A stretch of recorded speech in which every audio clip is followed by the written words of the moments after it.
Did you have $200,000 stashed away? Well, I went ahead and used that cash to snag a nice house. One day, my mother-in-law confessed to buying a house without my consent. When my anger exploded, I discussed the matter with my husband, and he took my mother-in-law's side, saying, Well, just let Mom do her thing. Forget about the $200,000. There's no way I can forgive this.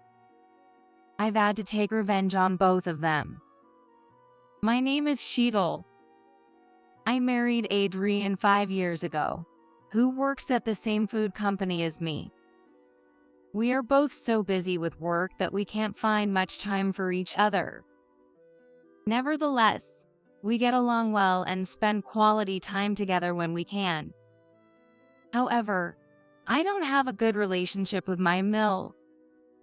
It all started when I visited my in-laws to introduce myself before our wedding. Of course, you'll become a housewife to Adrian and the family once you're married, right? Well, I actually want to continue working even after we're married. Adrian said it's okay for me to keep working. Normally, a wife is supposed to support her husband at home. That's what I did when I married my late husband. The idea that the wife should become a housewife and leave the earnings to the husband after marriage is outdated, right? I thought so internally, but I couldn't say that to my mother-in-law, so all I could do was smile awkwardly and try to deflect the conversation. Are you sure Adrian agrees with you working? He comes home tired from work every day, and if you're not at home, it'll increase his burden, won't it? That's your perspective, right? I'm okay with it. Let Sheetal do what she wants. My husband said that and managed to calm my mill down, so we left there without any further unpleasantness. Thank you for today. If you hadn't stopped your mother, she might have said more unpleasant things. Well, my dad passed away, and she raised me on her own for a long time. She must have been worried about a lot of things. Don't worry too much. He stood up for me and cared about me. I'm lucky to be able to marry such a wonderful person. On our way back to our apartment, I secretly felt happy. We lived happily as a couple for 5 years. But one day, my husband came to me with a proposal that he wanted my mill to live with us. You know, we're both often away from home because of work, and I thought maybe my mom could live with us in this apartment. Honestly, I don't like that idea. I see. Sorry for bringing it up out of nowhere. Forget about it. Obviously, I couldn't agree to it so suddenly. My husband backed down easily, and I was relieved that we wouldn't be living together. 1 week had passed after my husband asked me to live with my mother-in-law. On that day, I came home from work around 9 p.m., exhausted. I'm so tired. Well, I guess I should make dinner. As I mumbled to myself at the front door while trying to unlock it, I noticed that the door was already unlocked. I thought my husband had come home earlier today. He usually lets me know when he's leaving work early, but he must have forgotten to mention it today. Without thinking too much about the unlocked door, I opened the door. I'm back. Oh, you finally came home. Oh, what a surprise to see you here. Where's Adrian? Adrian hasn't come home yet. He gave me a spare key, so I let myself in. What does that mean? That he gave the spare key to my mill? I never heard anything about that. I was taken aback by my mill's sudden appearance and stood there in shock. Don't just stand there. Can you make dinner? I've been waiting for you to come home. Haven't you had dinner yet? No, I haven't. It's quite audacious to barge into someone's house and expect to have dinner, isn't it? I thought so, but I couldn't just dismiss my mother-in-law rudely. Oh, I see. All right, I can only make simple dishes. Is that okay? Are there less food? I don't remember using that much. It seems like there's less in the fridge compared to when I checked it yesterday. Simple dishes are fine, but make it quick. I'm starving. Sure thing. I'll whip something up right away. So, I hurriedly prepared dinner and served it to my mother-in-law. Thank you. Let's eat. After taking a sip of the soup I made, my mother commented, What's this? It tastes terrible. What did she just say? She definitely said that the soup I made was terrible. I said it tastes terrible. Didn't you hear that? I was right? I didn't mishear it. You can only make this kind of food because you're always busy with work. Why don't you quit your job and focus on the family? But Adrian says he enjoys my cooking. That's just flattery, isn't it? Can't you tell? Clearly, my mother-in-law doesn't like the fact that I continue to work even after marriage. For the next hour or so, she continued to make snide remarks at me. Well, I'll be coming over more often from now on. Make sure to take care of the house properly. My mother-in-law left my apartment with a satisfied expression after venting her complaints. 30 minutes later, my husband came home. Hey, did you give mother-in-law a spare key? Yeah, I did. Why? I was so surprised when she was suddenly here today, and she even criticized my cooking after I fed her. Well, what's the big deal? Sometimes things like that happen. What kind of response is that? She just suddenly showed up and insulted the food I made. And you're telling me to endure it. It's your fault for giving her a spare key in the first place. When I said that, my husband got angry and argued back. Why didn't you just say you wanted to live with her from the beginning? I'm tired, so I'm going to bed. No need for dinner. It's my fault. You were the one who said you understood back then. With just one word from my husband, whom I thought was on my side, my heart felt like it was breaking. The next day, and the day after that, The room is a mess, and you haven't cleaned properly, have you? The laundry is so wrinkled. It's embarrassing. my mother-in-law came to our apartment every day to complain and then left. If that was all, I might have been able to endure it. But 1 week after my mother-in-law started intruding into our home, I noticed something strange. Looks like we're running out of groceries again, so is backup detergent. Our apartment and her apartment are within a 10-minute walk of each other, and it's clearly strange that groceries and daily necessities are disappearing day by day. I don't want to suspect her, but she must be coming in without permission and taking things away. You haven't been taking groceries or daily necessities from here, have you? One day, I finally mustered the courage to ask when my meal came over. I hope it's just a misunderstanding on my part. I had hoped for that, but Oh, you already found out, huh? my mother-in-law casually confessed to taking things. I'd rather you not take things without permission. Those are our everyday items and groceries. They're my sins anyway. So what's the big deal if I take a few things? You're hardly ever home because of work, so it's a shame to let ingredients go to waste. How can she act so shamelessly without a hint of remorse? Of course, this is where my husband and I live, so it may make some sense that things belong to her son, but Oh, that reminds me, while we're on this topic. You had $200,000 in savings, right? I used that money to buy a new house. what? What is going on? You don't have to play dumb. You were hoarding money in your bank account, right? I was surprised when I checked your bank book. There was quite a sum in there. I have no idea what she's talking about. She used $200,000 of my savings to buy a house without asking for permission. And without anyone's consent. But you can't withdraw the money with just the bank book, right? Do you know the PIN? You had the PIN code for the bank book written on a note, didn't you? Oh no.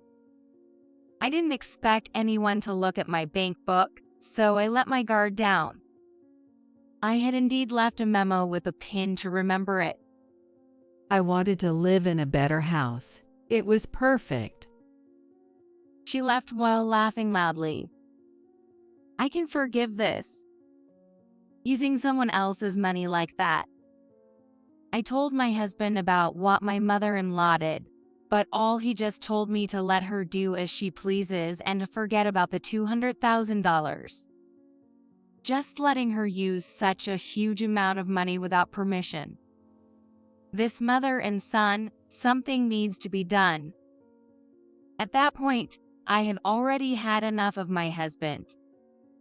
Even though she was already doing whatever she pleased, I couldn't take it anymore. I decided to take revenge on both of them.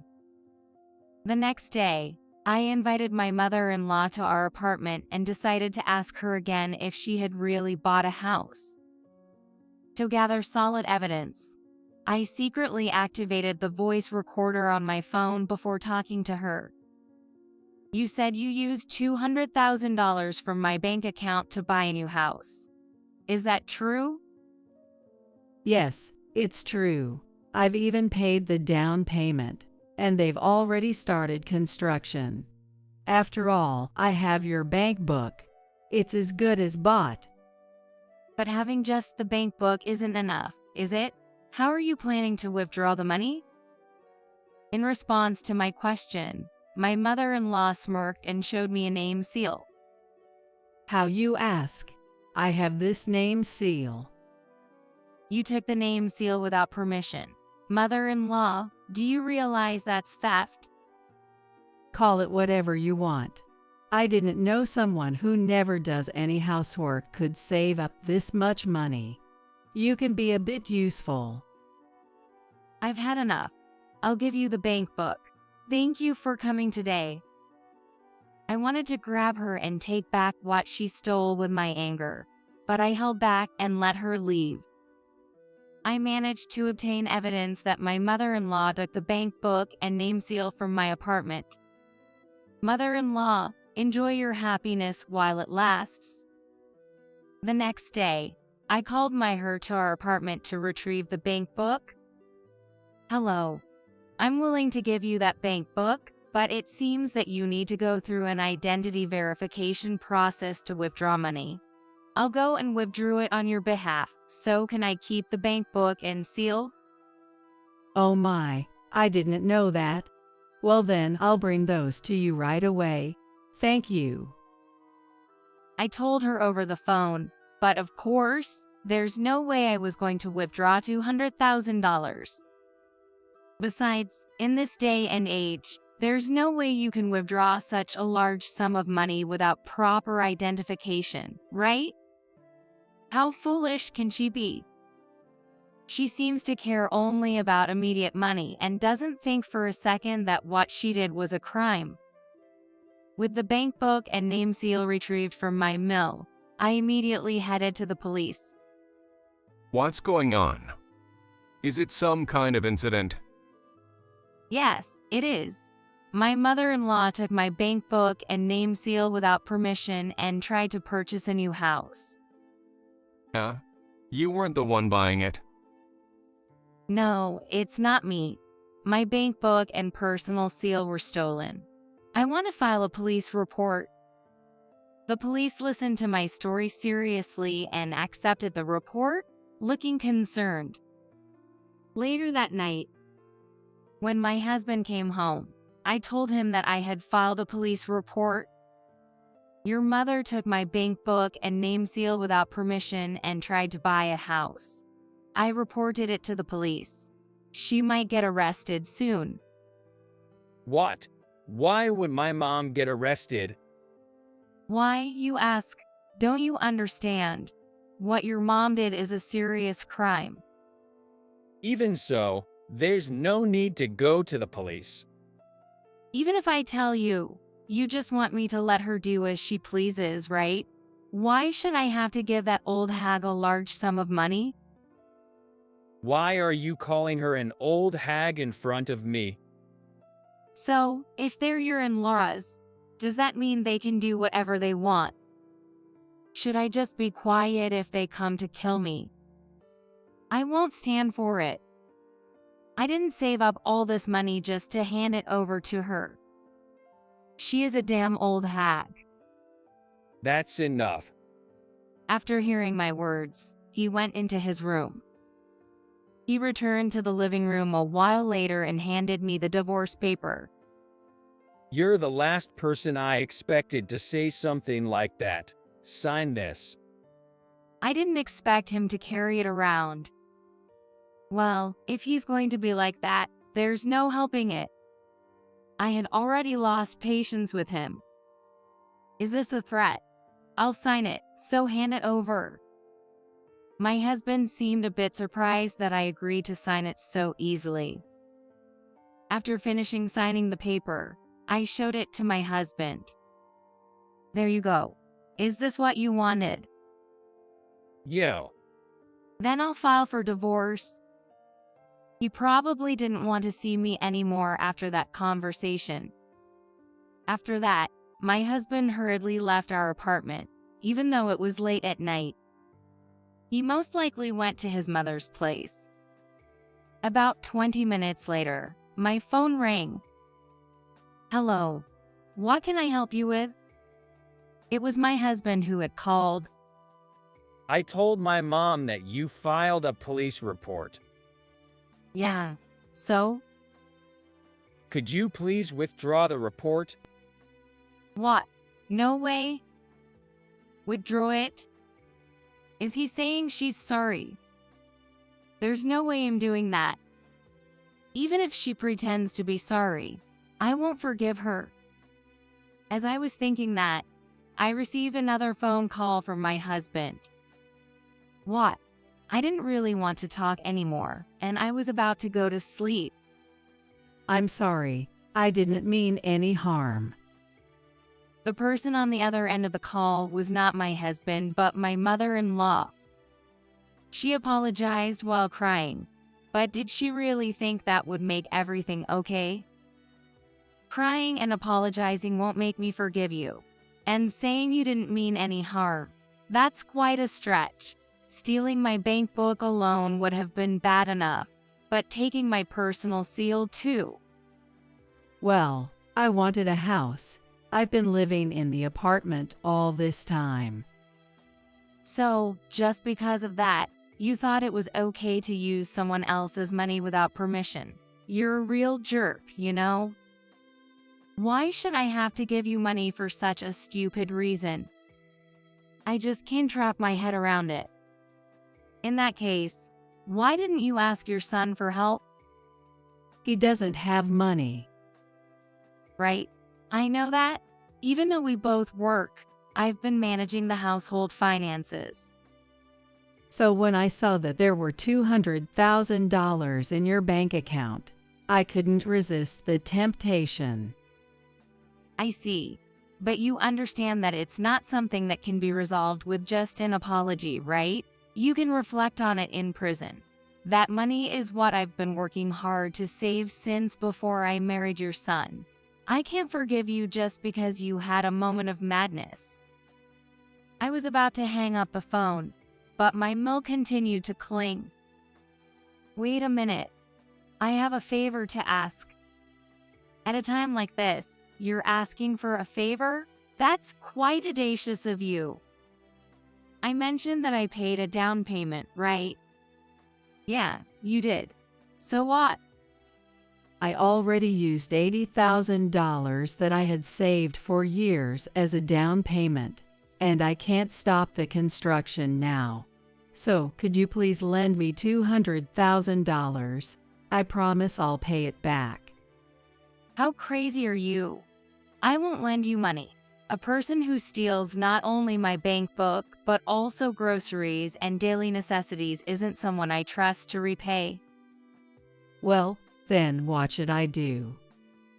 I don't know anything about that. You should figure it out yourself.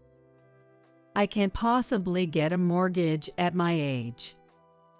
It's your fault. This is what happens when you rely on other people's money. You should have asked your son to take out a loan for you, right? I couldn't help but imagine her in a panic, and it made me chuckle. I felt like hanging up already, when suddenly, my husband interrupted and tried to continue the conversation. Hey, please, are you just going to abandon my mother? You've received help from her too, right? Don't you think you should repay her a little? I'm not asking for the full amount, just help us out.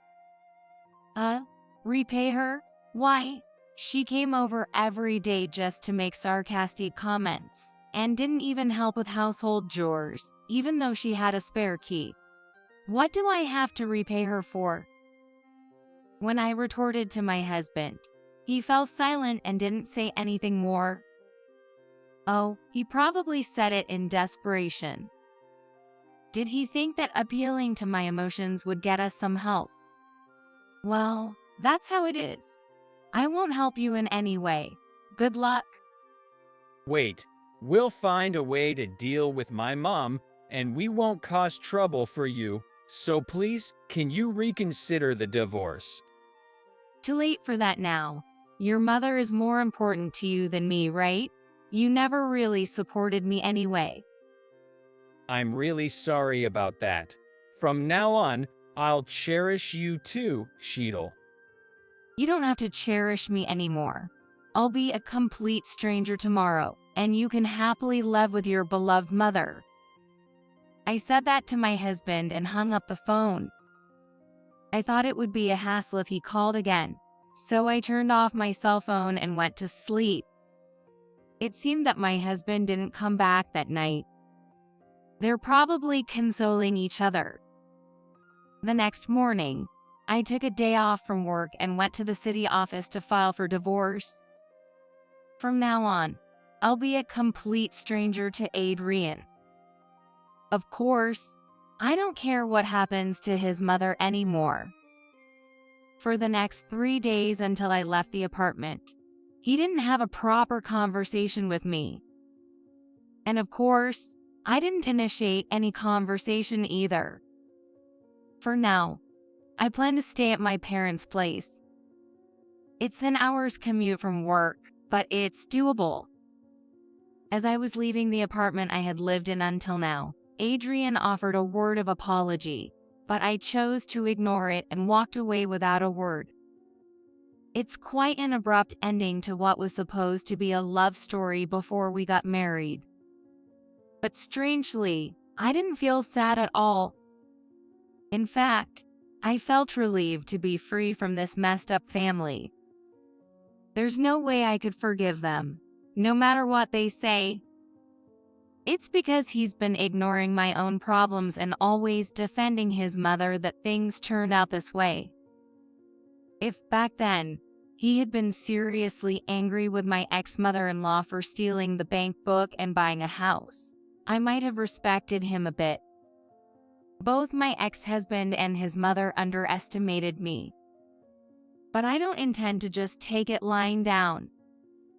They're in for a hellish life of loan repayments now, so they better work their butts off like crazy. Since that's what his mother wants, they can manage that much. They both brought this on themselves. Serve them right. I thought, as I drove toward my parents' house.